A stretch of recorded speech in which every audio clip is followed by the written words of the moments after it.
স্বামী স্ত্রী কিংবা স্ত্রী স্বামীর লজ্জাস্থানে উত্তেজনাবশত মুখ লাগাতে পারবে কিনা, নাভির নিচের লোমের সীমানা কতটুকু কাটতে হবে। অনেকে বাচ্চা না নেওয়ার জন্য সিজারের সময় নাড় উল্টিয়ে দেয়, এটা কি জায়েজ রয়েছে? হিজড়াদের পর্দার বিধান কি? মেয়েরা হাত পায়ের নখ বড় রাখলে কি নামাজে অসুবিধা হবে? বর্তমান অনেক টেস্ট টিউব বেবি নিচ্ছে, এটা কি ইসলামে জায়েজ আছে? পাক এবং শারীরিক প্রতিবন্ধীদের ক্ষেত্রে সালাতের নির্দেশনা জানতে চাই। বিয়ের ক্ষেত্রে পাত্রের সামনে একজন মেয়ের কতটুকু পর্দা করতে হবে? আমার স্বামী বিয়ে করতে চাইছে, আমি দিতেছি না, আমার কি গুনাহ হবে? অপবিত্র অবস্থায় গাছের ফল ছিঁড়লে গাছের কোনো ক্ষতি হবে কিনা? সৌদি আরবে হাঁটু বাহির করে উজু করে, এটা সঠিক উজু হবে?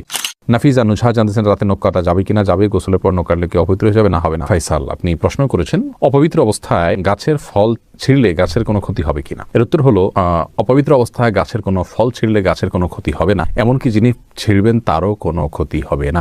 ফল ছেঁড়ার ক্ষেত্রে পবিত্রতা অপবিত্রতার বিষয়টি কোনো নিষিদ্ধ বা এরকম কিছু নয়, বরং যে কোনো অবস্থাতে আপনি প্রয়োজন হলে গাছের ফল ছিঁড়তে পারবেন। সাদ বিন আব্দুর রহিম, আপনি জানতে চেয়েছেন নাভির নিচের লোমের সীমানা কতটুকু কাটতে হবে। নাভির নিচ থেকে নিয়ে আপনার দোড়ানা চিপায় যে সমস্ত লোম থাকে সবগুলোকেই আপনি কাটবেন যতটুকু সম্ভব, কিছু যদি থেকে যায় তাতে অসুবিধা নেই। রেজাউল করিম জানতে চেয়েছেন বর্তমান অনেক টেস্ট টিউব বেবি নিচ্ছে, এটা কি ইসলামে জায়েজ আছে?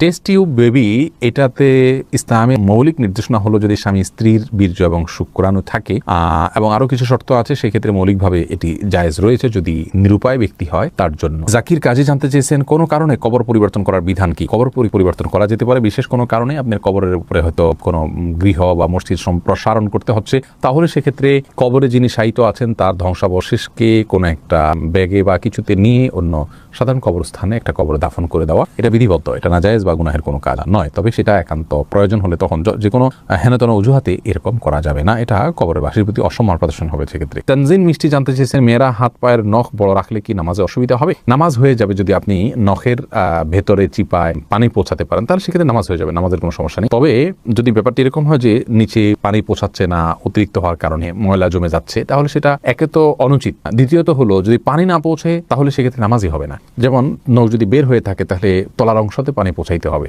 কারণ বাইর হয়ে আসে, ওইটা আপনার দৃশ্যমান অংশ হয়ে গেল, অতএব ওখানে পানি পৌঁছাইতে হবে, সেখানে আপনাকে পানি পৌঁছাটা নিশ্চিত করতে হবে। যদি করেন তাহলে সেক্ষেত্রে নামাজ হয়ে যাবে, কিন্তু এরকম করাটা অনুচিত। এমডি জান্নাতুল ফেরদাউস জান্নাত, আপনি জানতে চেয়েছেন বাক এবং শারীরিক প্রতিবন্ধীদের ক্ষেত্রে সালাতের নির্দেশনা জানতে চাই। বাক প্রতিবন্ধী যারা, তারা মুখে যদি কোনোভাবে উচ্চারণ করতে না পারেন তাহলে সেক্ষেত্রে মনে মনে আপনার যেগুলো পাঠ করার কথা সেগুলো পাঠ করবেন এবং রুকু সেজদার স্বাভাবিক অবস্থাতে তিনি করবেন।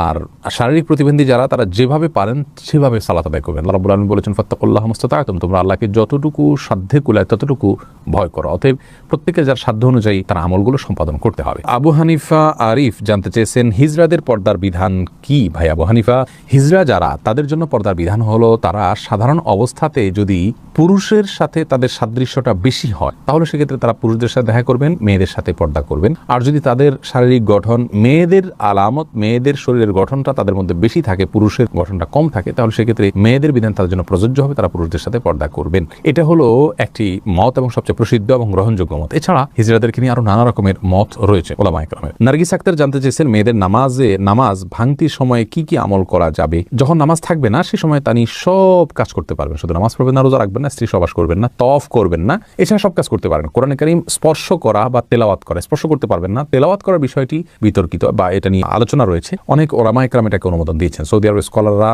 অনুমোদন দিয়েছেন, তবে অন্যান্য ইমামগণ এটার অনুমোদন দেননি। কিন্তু তারা তিনি শুনতে পারবেন, জিকির করতে পারবেন, দুরূদ করতে পারবেন, ইস্তেগফার করতে পারবেন, ইসলামী বই পুস্তক পড়তে পারবেন, এই সমস্ত কাজগুলো করা তার জন্য জায়েজ রয়েছে। শারমিন শিবলি জানতে চেয়েছেন অনেকে বাচ্চা না নেওয়ার জন্য সিজারের সময় নাড় উল্টিয়ে দেয়, এটা কি জায়েজ রয়েছে? সাময়িক যদি হয় এটা তাহলে এটা জায়েজ রয়েছে, যদি স্থায়ী হয় তাহলে এটা জায়েজ নাই। মাহমুদুল হোসেন মিমু, আপনি জানতে চেয়েছেন বিয়ের ক্ষেত্রে পাত্রের সামনে একজন মেয়ের কতটুকু পর্দা করতে হবে? সাধারণ চেহারা, মুখাবয়ব, এটা দেখার নির্দেশনা রয়েছে। রাসূল আকরাম সাল্লাল্লাহু আলাইহি ওয়াসাল্লাম একজন সাহাবীকে বিয়ের প্রস্তাব দিয়েছেন কোন একজন মেয়েকে, তিনি বলেছেন ফানজুর ইলাইহা, তুমি তাকে দেখে নাও।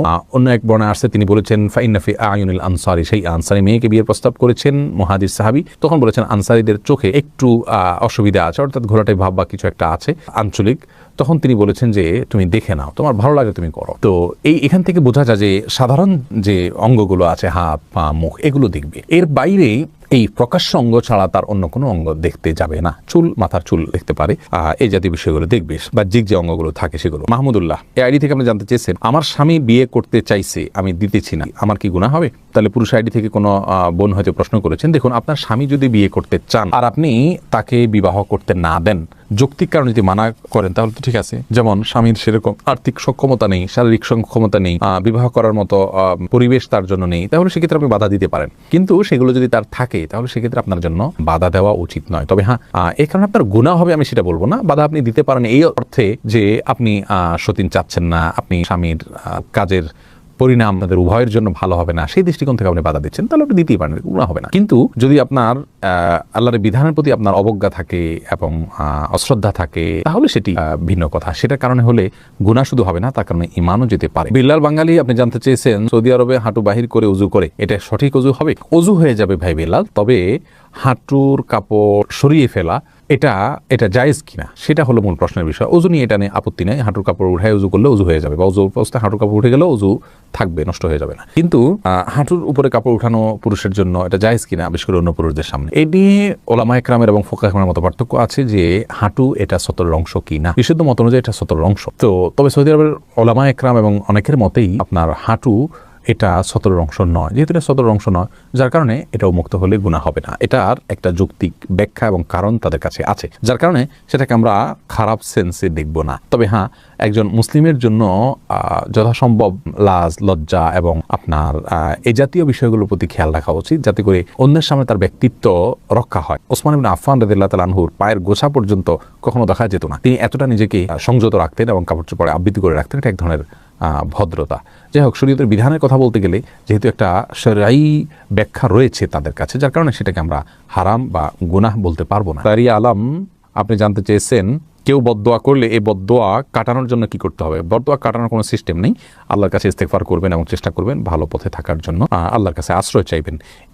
এনাম জানতে চেয়েছেন চিরকুমার থাকা কি জায়েজ আছে? না, চিরকুমার থাকা জায়েজ নাই যদি কেউ এটাকে সওয়াবের কাজ মনে করেন। হ্যাঁ, দিনের কোনো কাজ, বড় কোনো দায়িত্ব পালন করতে গিয়ে, দিনের জ্ঞান অর্জন করতে গিয়ে তিনি বিয়ে করার সুযোগ পাচ্ছেন না, তাহলে সেটা তার জন্য জায়েজ রয়েছে, এইটুকু বলা যেতে পারে। তবে রাসূল করিম সাল্লাল্লাহু আলাইহি সাল্লাম বিবাহ না করে থাকার বিষয়টিকে সমালোচনা করেছেন এবং তিনি বলেছেন যে তোমরা বিবাহ করো, বিবাহ আমার সুন্নাহর অন্তর্ভুক্ত।